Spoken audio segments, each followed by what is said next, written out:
That's the big game in my opinion. I don't think it has anything to do with values. Hi, welcome to another episode of The Trajectory. Today I wanted to talk to you about oil and US strategy as it relates to the entire global political conflict that we are seeing unravel in Iran, diplomatic visits to Beijing, and give you an idea what I think is actually the grand position that the United States is trying to maneuver itself into. So I get to this understanding by seeing the trends of the United States after its successful overtaking of Venezuela, and then moving on to right away to Iran, with probably some concurrent activity in Cuba going on. But fundamentally, you can see that they're not in a rush to go to Cuba because there's no oil to take there. They're just basically blockading that. But they are looking to destroy the oil production and flow of oil, control it out of Iran.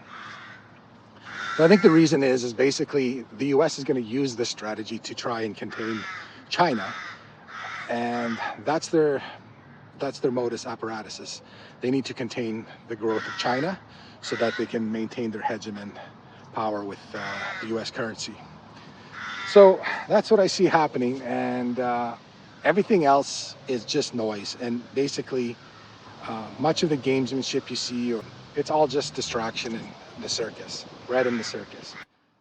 And fundamentally, the United States needs to keep a wedge between China and Russia. And so that's why I think all this gamesmanship is going to go in this direction, because at no point can the United States allow China and Russia to gain strength together without losing its hegemonic position on the world stage.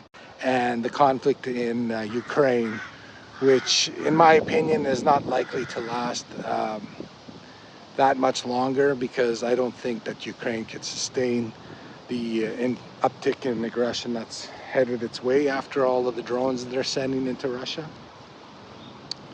But fundamentally, what I actually predict is that the United States will eventually get to the point where it'll want to take sanctions off Russian oil, and only if it's able to control it with the US currency.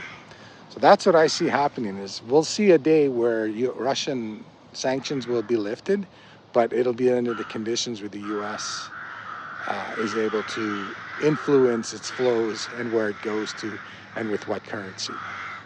That's the big game in my opinion, and I don't think it has anything to do with values. It's all